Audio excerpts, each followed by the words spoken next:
This segment of Panther Sports Talk is brought to you by Lincoln Savings Bank. At home in Iowa, at work for you.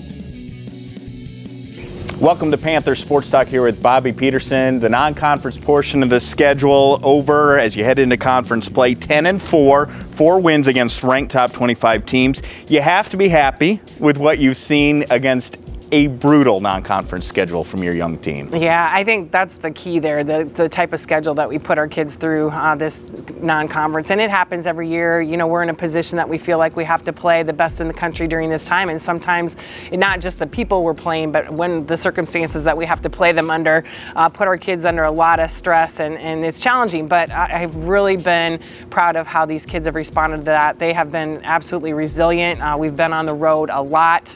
All of our matches except for one have been on the road and not in the best kind of schedules, and to keep up with classes and to be doing what they're doing, I'm very proud of where we're at right now. Yeah, 14 matches, 13 of them on the road, plus tournaments. So you're playing 3 matches in 2 days.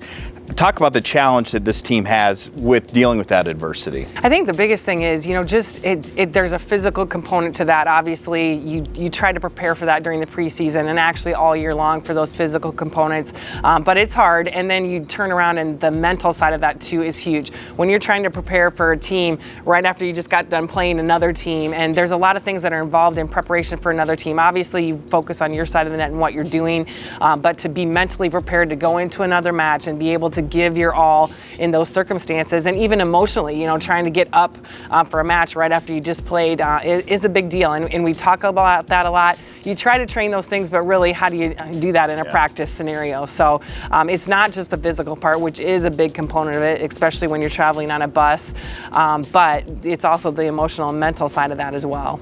Let's pick out some of the better matches that you've seen from your team so far here in this non-conference where they really stepped up. I think, you know, if you look at every weekend, there's probably a match within that weekend that we feel really, really good about, and then a match that we feel okay about, and then a match that we're like, okay, we could have done better. That's kind of been the trend for the weekends. But I think when you look at, you know, recently the Nebraska match, there you're going into a situation where, you know, Nebraska year in and year out is, you know, strong in every possible way. And I thought our kids, just the mentality going in was one of the best I've seen, especially coming off of Iowa State. You know, you could look at that as being motivating, or okay, they just got done playing a tough 5-game match in a great atmosphere. Now they're coming back and having to play that tournament, and then you have Nebraska.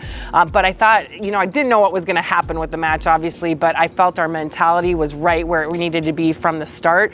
We made mistakes that we're going to make, but our ability to bounce back from those mistakes against a good team like that, I thought that was the biggest part of it. Because, you know, we did some things that, you know, I could say our kids might be embarrassed about, but they were able to just bounce back and move on to the next play very quickly. And in the sport of volleyball, that is absolutely key. So you beat top 10 ranked Nebraska. You beat Iowa State on the road, nationally ranked. Talk about that match and what that came down to, and that thriller. The Iowa State match was absolutely fun. And you know that it's year after year, that is what we're seeing with that match, which is great for the state of Iowa and great for the volleyball in the state of Iowa as well. But I think with Iowa State, you know, it's one of those situations where when we got to the 5th game, we had a not great 4th game. It was probably the poorest set of the match for us, and how we lost it. It's not just that we lost it, but how we lost it. And then our mentality going into the 5th game was huge to it, because one of our things was, well, it wouldn't be Iowa State if we weren't going 5, and then our ability to just forget about that 4th game and go out aggressive in Game 5. Game 5 always worries me a little bit because you tend to be a little bit more tentative, which you absolutely can't do that in a Game 5. So very proud of the way we came out very strong in Game 5. Serve and pass game's been huge for us. So when we're serving tough and passing well, you know, we're hanging in with some of the best teams in the country. Panthers are beating some of the best teams in the country. We'll talk more about that great start as UNI Volleyball heads into Missouri Valley Conference action this weekend. More PST right after this.